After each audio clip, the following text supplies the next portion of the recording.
Hello guys, let's go.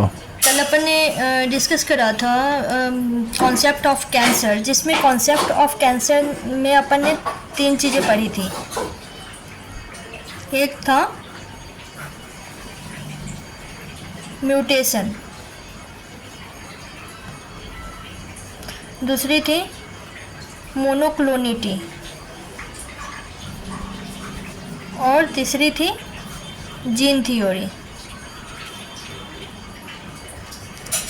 ये cancer का concept है, किसके द्वारा मतलब कैंसर को कैसे हम पता कर सकते हैं। तो इसके लिए म्यूटेशन, मोनोक्लोनिटी और जीन थ्योरी, तीन तरह की थ्योरी दी गई है, जिसमें हम म्यूटेशन पहले चर्चा कर चुके हैं। म्यूटेशन में हमने देखा था दो टाइप का म्यूटेशन होता है, एक होता है लीथल और दूसरा होता है non lethal. Lethal and non lethal, lethal और नॉन लीथल हम पिछले क्लास में डिस्कस कर चुके थे। जिसमें लीथल क्या होते हैं कि ये म्यूटेशन की एक विधि है, जिसमें इसमें सेल का डिस्ट्रक्शन होता है और सेल डिस्ट्रॉय होके क्या करते हैं, मतलब जीन पहले डिस्ट्रॉय होते हैं, जिनका मतलब जो प्लेस है वो चेंज हो जाते हैं कार्सिनोजेन की वजह से, और ये क्या करते हैं पूरे सेल को डिस्ट्रॉय कर देता है। तो ये एक डिस्ट्रक्शन विधि है, डिस्ट्रक्शन होता है इसमें सेल्स का, और इसके द्वारा क्या होता है ये काफ़ी डेंजरस होते हैं, और इसके द्वारा पूरी की पूरी सेल जो है वो कार्सिनोजेन के चपेट में आ जाती है और ख़राब हो जाती है, डिस्ट्रॉय हो जाती है। तो इसके एग्जांपल हमने देखा था, एच पाइलोरी था, स्टमक कैंसर जो क्रॉस करती है, हेपेटाइटिस बी और हेपेटाइटिस सी वायरस था जिसकी वजह से लिवर कैंसर होते हैं, और HIV वायरस था जो कैपोसी सार्कोमा क्रॉस करता है। दूसरी मैंने देखा था नॉन लीथल। नॉन लीथल जो टाइप्स है उसमें भी कार्सिनोजेन अफेक्ट करते हैं, बट इसमें जो हमारा जीन होता है जीन्स, उस पर कार्सिनोजेन अफेक्ट करते हैं। तो इसमें क्या होता है कि कार्सिनोजेन के अफेक्ट से सेल डिवीजन होता है, ना कि डिस्ट्रक्शन होता है। इसमें सेल डिवीजन होकर के क्या होता है, वन सेल काफ़ी सारे सेल्स में फिर डिवाइड होते रहते हैं और फिर ट्यूमर का रूप ले लेते हैं, जिसमें बिनाइन ट्यूमर और मैलिग्नेंट ट्यूमर, टू टाइप्स के ट्यूमर हमने देखे थे। तो ये नॉन लीथल का टाइप्स हैं।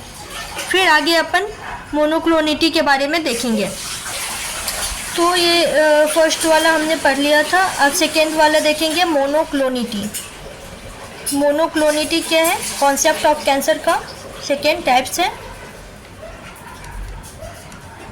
मोनोक्लोनिटी मीन्स, मोनो मीन्स होता है वन, देन क्लोनिटी मीन्स होते हैं क्लोन।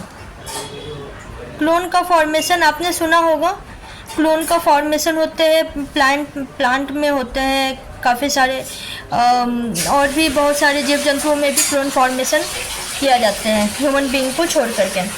हेलो गाइस, अभी हम मोनोक्लोनिटी के बारे में डिस्कस करेंगे। तो मोनोक्लोनिटी में मैंने आपको बताया कि मोनो मीन्स होता है वन, देन क्लोनिटी मीन्स होते हैं क्लोन। क्लोन किसी भी चीज़ का बनाया जा सकता है, जैसे कि एग्जांपल में प्लांट, ह्यूमन बीइंग को छोड़ करके, ह्यूमन बीइंग पे क्लोन बनाना मना है। अब प्लांट के ऊपर आपने देखा होगा कि एक टमाटर का पौधा होता है, उसके ऊपर बहुत सारी चीज़ों का उद्घाटन कर दिया जाता है, जैसे कि भिंडी हो गया और भी छोटी छोटी चीज़ें हैं। तो एक पौधे से, अभी आम के पौधे से देखते होंगे काफ़ी सारे, उसमें आम के वृक्ष में देख रहे हैं बनाना आ रहा है, तो कुछ आ रहा है कुछ आ रहा है। तो ये जो है वो क्लोन पद्धति है, लेकिन ह्यूमन बीइंग में क्लोन पद्धति मना किया हुआ है। तो ये मोनोक्लोनिटी जो है वो कॉन्सेप्ट ऑफ कैंसर का सेकेंड टाइप्स है। इसमें हम एज ए एग्जांपल आपको बता रहे हैं कि कैसे क्लोन का निर्माण होता है। तो ये जो है ये हमारा क्या हो गया, ये हमारा बेसमेंट मेम्ब्रेन है, सेल का बेसमेंट मेम्ब्रेन हो गया ये, और इस पर छोटी छोटी क्या है सेल्स, ऐसे नॉर्मल सेल का जो है शेप, ये सेल है बेसमेंट मेम्ब्रेन के ऊपर, ये सेल्स हैं, ठीक है। ये सारी हमारी सेल्स हैं। क्या होते हैं मोनोक्लोनिटी ह्यूमन बीइंग में अगर अपन देखें तो, जैसे एक्सरेज का एग्जांपल मैं दे रही हूँ। एक्सरे के कांटेक्ट में जो एक्सरे टेक्नीशियन होते हैं वो हमेशा रहते हैं रेज के कांटेक्ट में।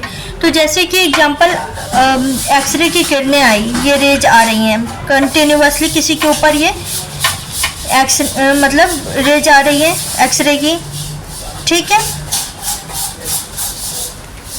और उसके रेज के प्रभाव से क्या होता है कि हमारा जो सेल्स है उसका सेल्स पे ये अफेक्ट किया, एक सेल्स पे अफेक्ट किया, ठीक है, सिंगल सेल्स पे। अब वो सिंगल सेल क्या करने लगा, मल्टीप्लाई होने लग जाता है फिर, एक्सरे के डायरेक्टली एक्सपोजर से क्या होती है, सेल्स को अफेक्टेड करता है और फिर सेल्स क्या करती है, कैंसर क्रॉस करती है। तो ये क्या करती है, सेल्स ये डिवीजन करने लग जाती है, 1 से 1, 2, 2 से 4, 4 से 10, 10 से 15, 15 से 50, ऐसे करके ये डिवीजन करने लग जाती है। लेकिन एक सेल जो है वो ही डिवीजन करती है, ना कि ये दूसरे सेल डिवीजन नहीं करती है, एक ही सेल डिवीजन करती है। अब आप बोलोगे कि ये सेल अगर एक्सरे एक ही सेल पे अफेक्ट करती है, ऐसा नहीं है। ये चाहे तो ये रेज जो है वो दूसरी सेल को भी अफेक्टेड कर सकती है, ठीक है। तो ऐसे ये अफेक्ट करती है सेल्स को। सेल्स को अफेक्टेड करने से क्या होता है कि इसके थ्रू हमारे शरीर में कैंसर क्रॉस करता है। ये हमारा क्या हो गया, कैंसर सेल हो गया। और ये एक्सरेज की किरण पड़ती है, ये बेसमेंट मेम्ब्रेन है, ठीक है। और ये हमारा नॉर्मल सेल हो गया। तो ऐसे करके अफेक्ट करती है और फिर ये क्या करती है, क्लोन बनाती है, ठीक है। अगर हम दूसरा एग्जांपल आपको देना चाहें तो बता सकते हैं, जैसे कि अल्ट्रावायलेट रेज जो पृथ्वी पे अल्ट्रावायलेट सूर्य की किरणों से अल्ट्रावायलेट रेज आती है पृथ्वी पे, अगर ये रेज हमारे ऊपर आए डायरेक्टली, ह्यूमन बीइंग ये अल्ट्रावायलेट रेज के संपर्क में आए, तो इसकी वजह से क्या होता है, कैंसर क्रॉस कर सकता है, ठीक है। लेकिन हमारे जो ऊपर तापमान में जो समताप मंडल, ओजोन मंडल, ऐसा आपने नाम सुना होगा, तो ओजोन मंडल जो है वो ओजोन मंडल क्या काम करती है, ओजोन मंडल जो है वो सूर्य से आने वाली अल्ट्रावायलेट रेज को अवशोषित करती है, ठीक है। सूर्य से आने वाली अल्ट्रावायलेट रेज को ये ओजोन मंडल क्या है, अवशोषित करती है, जिसकी वजह से क्या होता है कि हम लोग अल्ट्रावायलेट रेज के संपर्क में आने से बच जाते हैं और कैंसर क्रॉस नहीं करते हैं। लेकिन आजकल क्या होने लग गया है कि काफ़ी सारे जो रासायनिक केमिकल युक्त चीज़ों का इस्तेमाल होता है, उसकी वजह से क्या होता है, ओजोन मंडल जो है वो क्षतिग्रस्त होने लग गया है। ओजोन परत जो है वो क्या होने लगी, इसका डिस्ट्रक्शन होने लग गया है। इसकी वजह से क्या हो रहा है, अल्ट्रावायलेट रेज सूर्य की किरणें के साथ हमारी पृथ्वी पर आ रही है, जिसकी वजह से काफ़ी सारे लोग इसके कांटेक्ट में आते हैं और अल्ट्रावायलेट रेज के कांटेक्ट में आने से कैंसर क्रॉस कर रहा है उनको, ठीक है। तो ये दूसरी एग्जांपल हो गई। फर्स्ट एग्जांपल मैंने आपको दिया एक्सरे का और दूसरी एग्जांपल दिया अल्ट्रावायलेट रेज का। तो ये हमारा मोनोक्लोनिटी का एग्जांपल हो गया, ठीक है। अगर हम मोनोक्लोनिटी को डिफाइन करना चाहें तो हम डिफाइन कर सकते हैं। मोनोक्लोनिटी क्या है, मोनोक्लोनिटी मीन्स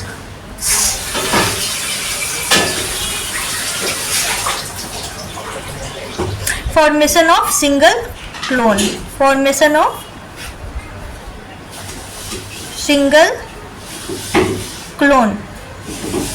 ये सिंगल क्लोन के जो निर्माण होते हैं तो उसी को हम क्या बोलते हैं, मोनोक्लोनिटी बोलते हैं। तो ये क्या करते हैं, एक्सरे का जो रेज पड़ती है वो मतलब ये इसमें ग्रोथ करते हैं और फिर सेल डिवीजन करते हैं और इसके साथ सेल्स में कैंसर सेल का निर्माण होता है। फिर दूसरी सेल्स पे अगर एक्सरे किरण पड़ती है तो वो भी अफेक्ट हो सकता है। तो ये एक कैंसर का जो है दूसरा पद्धति मोनोक्लोनिटी थ्योरी, ये हमने देखा। इस तरह से कैंसर सेल्स हमारे सेल्स को अफेक्ट करती है, ठीक है। अब गाइस हम देखेंगे तीसरी चीज़ क्या है, जीन थ्योरी। जीन थ्योरी है कॉन्सेप्ट ऑफ कैंसर का तीसरा टाइप्स क्या है, जीन थ्योरी।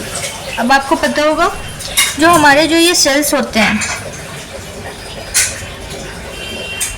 इनके अंदर न्यूक्लियस होते हैं और न्यूक्लियस के अंदर क्या होते हैं, हमारे जीन्स होते हैं, ठीक है। सॉरी, इसके अंदर क्रोमोसोम होते हैं और इनके सतह पर ये जीन्स होते हैं, ठीक है। जो डायग्राम पहले भी बता चुके हैं, ठीक है। और ये हमारे क्या है, जीन्स हैं। अब आपने देख लिया जीन थ्योरी में कि जैसे कि एक कोशिका होती है, उसके अंदर क्या होता है, न्यूक्लियस पाए जाते हैं, इसके अंदर साइटोप्लाज्म पाए जाते हैं, उसके अंदर जीन क्रोमोसोम्स पाए जाते हैं और उसके विभिन्न प्रकार के जीन्स पाए जाते हैं। जिसमें कि जीन थ्योरी में हम दो जीन्स के बारे में डिस्कस करेंगे, एक प्रोटोऑन्कोजीन और एक होता है ट्यूमर सप्रेसर्स जीन, ठीक है। प्रोटोऑन्कोजीन होते हैं और दूसरी होती है tumour suppressor gene.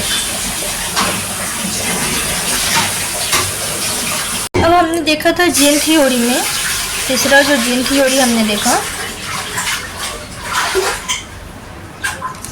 Gene theory में हम दो टाइप्स के, पहले तो हम सेल्स के बारे में आपको बता रहे हैं, ये सेल्स है और वो जो आपको बताया इसके अंदर ये न्यूक्लियस होता है, इसके अंदर जीन्स होती हैं, ठीक है, और उसके अंदर क्रोमोसोम्स होते हैं, न्यूक्लियस के अंदर उसके वो सतह पे जीन्स पाई जाती है। तो ये जो स्ट्रक्चर मैंने बताया आपको जीन थ्योरी का, इसमें क्या होता है, दो तरह के जीन्स पाए जाते हैं, एक प्रोटो ऑन्कोजीन और सेकेंड, वैसे तो बहुत तरह के जीन्स पाए जाते हैं, मतलब विभिन्न प्रकार के पाए जाते हैं, लेकिन मेनली ये दो तरह के हर नॉर्मल सेल्स में पाई जाती है। सेकेंड जो है वो है tumour suppressor jeans.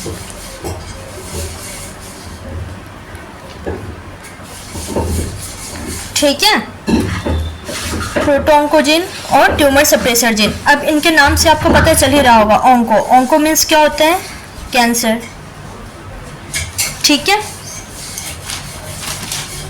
Proto oncogene ऐसी जीन्स होती हैं जो जीन कैंसर को क्रॉस करे, ठीक है। अब जब कार्सिनोजेन इस पे अफेक्ट करता है, क्या करता है, कार्सिनोजेन अफेक्ट करता है किसके ऊपर, सेल्स के ऊपर कार्सिनोजेन अफेक्ट करता है, तो क्या होता है, कार्सिनोजेन के अफेक्ट के कारण ये प्रोटो ऑन्कोजीन क्या होती है, एक्टिवेट हो जाती है। अब आपको समझ आ गया होगा, दो तरह के जीन्स होते हैं, एक प्रोटो ऑन्कोजीन और दूसरा ट्यूमर सप्रेसर जीन। अब ट्यूमर सप्रेसर के नाम से ही आपको लगा होगा कि ये क्या करता है, कि सप्रेस करता है, कैंसर को सप्रेस करता है। तो हमारे लिए बेटर कौन सा जीन्स है, ट्यूमर सप्रेसर जीन्स जो है वो ज़्यादा बेटर है ना, लेकिन ये दोनों पैरेलल में काम करते हैं, ठीक है।